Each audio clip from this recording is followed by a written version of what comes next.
வணக்கம் ஃப்ரெண்ட்ஸ், உங்கள் அனைவரும் நம்ம சேனலுக்கு வரவேற்கிறேன். நாம் இந்த வீடியோவில் என்ன பார்க்க போகிறோன்னா, ஆல்ரெடி நான் மல்லிகைப்பூ எப்படி கட்டுறதுங்கிறத போட்டிருந்தேன். அது பேசிக்காக எப்படி கட்டுறது அப்படிங்கிறது தான் போட்டிருந்தேன். இப்போ தலைக்கு வைக்கிறதுக்கு எப்படி கட்டலாம் அப்படிங்கிறது தான் இந்த வீடியோவில் நம்ம பார்க்க போகிறோம்.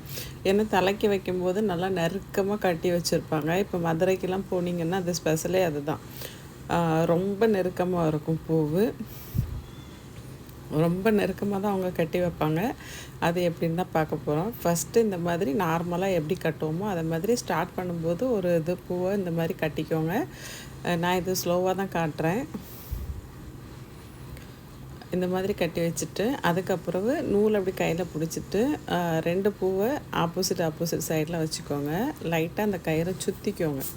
சுற்றிட்டு முடிச்சு போடுறது தான் இதில் உங்களுக்கு தெரிஞ்சுக்கணும். பூவும் அள்ளக்கூடாது, கலண்டும் வரக்கூடாது. அந்த மாதிரி முடிச்சு போடணும். இந்த மாதிரி தான் முடிச்சு இப்படி தான் போடணும்.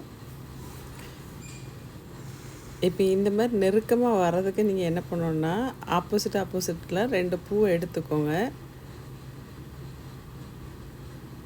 இந்த மாதிரி வச்சுக்கோங்க. வச்சுட்டு அந்த நூலை ஒரு சுற்று சுற்றிக்கோங்க.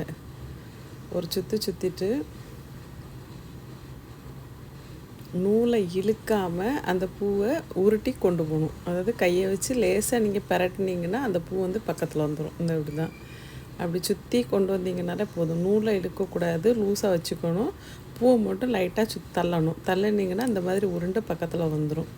அதுக்கப்புறம் நாம் வந்து எப்படி நூல் சுற்றுறோன்னு ஸ்லோ மோஷனில் தான் நான் காட்டியிருக்கேன். உங்களுக்கு நல்லாவே தெரியும். நான் கொஞ்சம் வித்தியாசமாக எடுப்பேன். எனக்கு அது பழக்கம். உங்களுக்கு இந்த மாதிரி வந்ததுன்னா இந்த மாதிரி வச்சுக்கோங்க.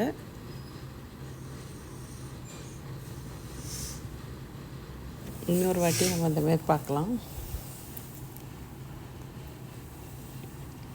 இப்போ பூவை பார்த்திங்கன்னா தெரியும், உங்களுக்கு நெருக்கமாக இருக்கும், கேப்பே இருக்காது. இந்த மாதிரி கட்டும்போது பூ அப்படியே உருண்டையாக சுற்றி வந்துடும். நமக்கு நல்லாவே தெரியும், கேப்பே இல்லை. அடுத்தடுத்து நெருக்கமாக தான் கட்டியிருக்கேன்.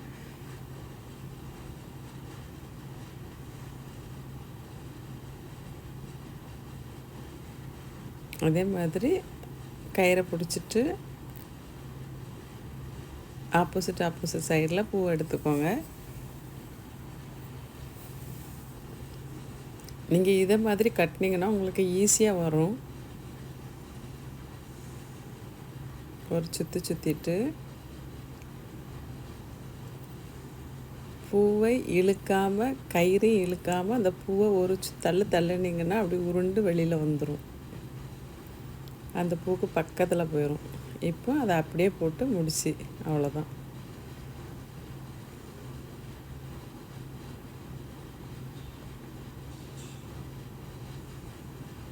இதே மாதிரி நம்ம எல்லா பூவையும் கட்டிக்கலாம். இதுதான் உங்களுக்கு தலைக்கு வைக்கிறதுக்கு நெருக்கமாக பூ கட்டுற முறை. இன்னொரு முறையும் இருக்குது, அதை நான் இன்னொரு வீடியோவை போடுறேன். இப்போதைக்கு இதை நீங்கள் பார்த்துட்டு இதே மாதிரி நீங்கள் கட்டி எடுத்துக்கோங்க எல்லா பூவையும். இது ரொம்பவே அழகாக இருக்கும். கட்டி முடிச்சதுக்கப்புறம் பாருங்கள். இதுக்கு தலைக்கு வச்சிங்கன்னா கொஞ்சமாக பூ வச்சிங்கனாலே நீங்கள் நிறைய பூ வச்சுருக்க மாதிரி தெரியும். அவ்வளோ அழகாக வரும் இது கட்டுறதுக்கு.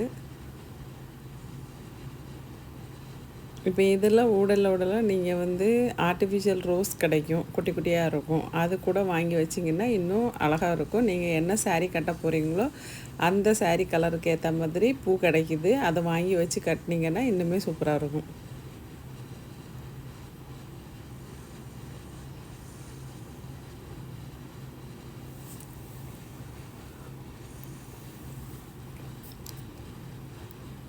தலைக்கு வைக்கிற பூவை எப்போவுமே இந்த மாதிரி தான் கட்டணும். இந்த மாதிரி கட்டினீங்கன்னா இந்த பூ மட்டும் இல்லை, எல்லா பூவையும் இந்த மாதிரி கட்டலாம். ஆனால் தலைக்கு வைக்கிறதுக்குன்னு தான் நம்ம இந்த மாதிரி கட்டுறோம். இது நீங்கள் சாமிக்கு போட முடியாது அப்படின்னு கிடையாது, சாமிக்கு போடலாம். ஆனால் நிறைய பூ ஆகும் இது கட்டி போடுறதுக்கு. ஏன்னா வீட்டில் நம்ம நிறைய சாமி வச்சுருப்போம், எல்லா சாமிக்கும் போடணுங்கும்போது அது கட் பண்ணதும் கஷ்டம். ஏன்னா இது நீங்கள் நீளமாக கட்டி தொங்க விடுறீங்க அப்படின்னா தாராளமாக இந்த மாதிரி கட்டி போட்டுக்கலாம். இப்போ கட் பண்ணி யூஸ் பண்ணுறீங்கன்னா இந்த மாதிரி கட் பண்ண முடியாது. ஏன்னா கட் பண்ணிங்கன்னா பூ உதிர்ந்துடும். நூல் ரொம்ப நெருக்கமாக இருக்கிறதுனால பூ கொட்ட ஆரம்பிச்சிடும்.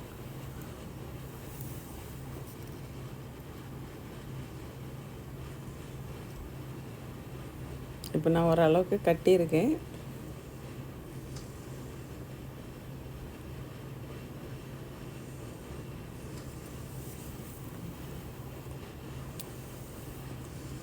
ஆல்ரெடி நம்ம வந்து சாமிக்கு வைக்கிற பூ தான் எப்படி கட்டுறதுன்னு நான் காட்டியிருந்தேன்.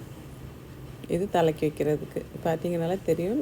ரொம்ப நிறைய பூ இருக்கும், ஆனால் லென்த்து ரொம்ப கம்மியாக இருக்கும். இந்த மாதிரி கட்டி கண்டிப்பாக நீங்களும் யூஸ் பண்ணி பாருங்கள். பார்த்துட்டு நான் சொல்லிக் கொடுத்தது உங்களுக்கு புரிஞ்சுதா இல்லையாங்கிறத நீங்கள் கமெண்டில் சொல்லுங்கள். இந்த வீடியோ பிடிச்சா லைக் பண்ணுங்கள். உங்கள் ஃப்ரெண்ட்ஸு ரிலேட்டிவ்ஸ்க்கு மறக்காமல் ஷேர் பண்ணுங்கள். நம்ம சேனலை சப்ஸ்கிரைப் பண்ணாமல் பார்த்துட்ருக்கீங்கன்னா சப்ஸ்கிரைப் பண்ணி எனக்கு சப்போர்ட் பண்ணுங்கள். இதுதான் நான் கட்டின ஃபைனலாக வந்த பூ. நன்றி, வணக்கம்.